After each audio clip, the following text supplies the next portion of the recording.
अब students last lecture के अंदर जो हमने ये विद्युत धारा का कॉन्सेप्ट सीखा है, उस विद्युत धारा के पिक्चर में आने की वजह क्या है, मतलब किस कारण से विद्युत धारा एक तार में बहती है। तो उसका जवाब दिया किसने? जॉर्ज साइमन ओम ने। तो ओम ने क्या देखा कि अगर किसी तार के किनारों पर मैं एक विभवांतर उत्पन्न कर दूं, जैसे ये वाला सिरा तो मैंने कितने वोल्ट पर रखा है? 5 वोल्ट पर, और इसका विभव है 4 वोल्ट, तो इन दोनों के बीच में विभवांतर कितने का हो गया? 1 वोल्ट का। तो ओम ने क्या देखा कि इस तार के अंदर एक विद्युत धारा उत्पन्न होती है, और ये जो विद्युत धारा है उसकी वजह उसने क्या बताई कि विभवांतर।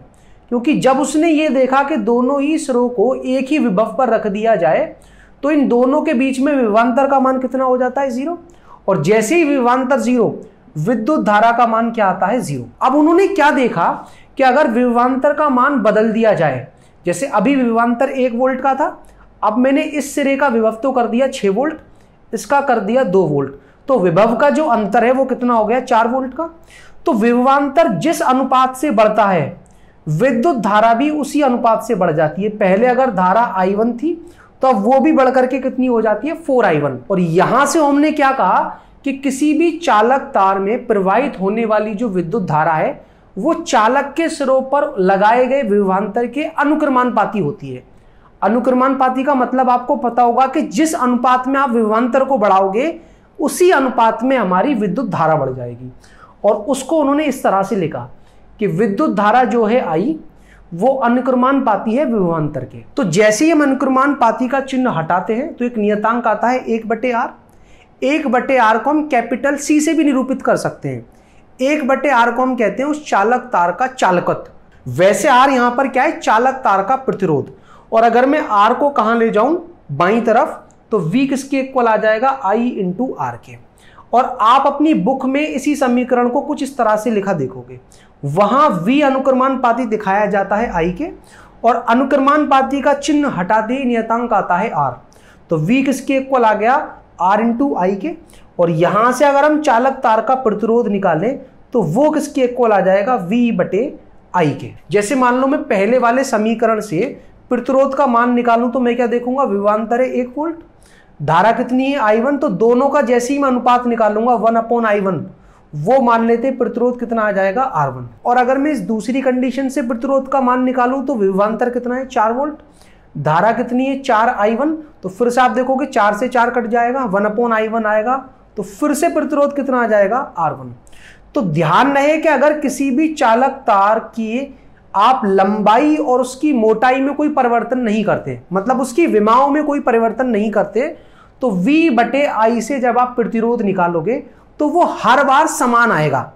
देखने से तो ऐसा लगता है ना कि अगर R V/I के बराबर है, तो अगर आपने V को 5 गुना कर दिया, उसके सिरों पर लगाए गए विभवांतर को 5 गुना कर दिया, तो प्रतिरोध भी 5 गुना हो जाना चाहिए, जबकि ऐसा नहीं है।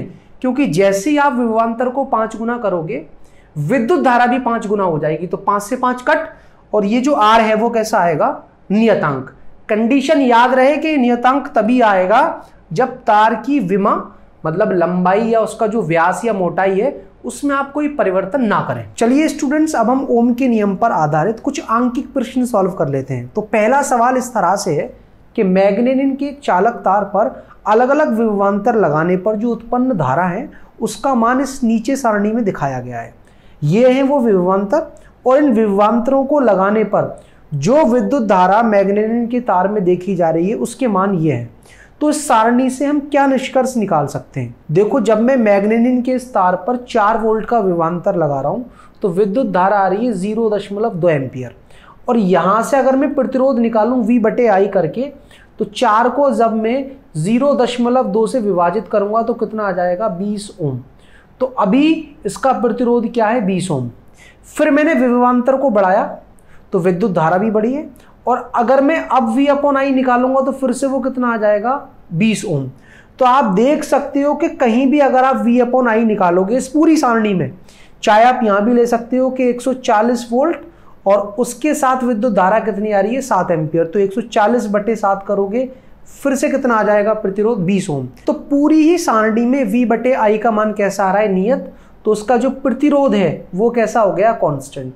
और जब किसी चालक तार का प्रतिरोध एक कांस्टेंट या नियतांक आता है तो हम कहते हैं कि वो चालक तार कैसा है, एक ओमीय चालक तार। अब हमें ये तो पता लग ही गया कि ओम का नियम कहता क्या है। अब जो भी चालक तार या जो भी उपकरण ओम के नियम का पालन करते हैं उन्हें हम कहते हैं ओमीय उपकरण। और किसी भी ओमीय उपकरण के लिए जो विद्युत धारा और विभवांतर के बीच का ग्राफ है वो दिखता किस तरह से है, और उस ग्राफ से किसी भी एक निश्चित धारा पर वैद्युत प्रतिरोध का मान किस तरह से निकालते हैं, या फिर दो विद्युत धाराओं के बीच में औसत प्रतिरोध का मान किस तरह से निकालते हैं। अगर आप ये सब जानना चाहते हो तो इस वीडियो पर क्लिक कर समझ सकते हो। और अगर आप दूसरे अध्याय स्थिर वैद्युत विभव तथा धारिता से संबंधित कुछ भी पढ़ना चाहते हो तो आपके लिए हमने प्लेलिस्ट तैयार की है, इस पर क्लिक कर आप जो टॉपिक चाहो पढ़ सकते हो। कुछ ना समझ में आए कमेंट करके पूछ सकते हो।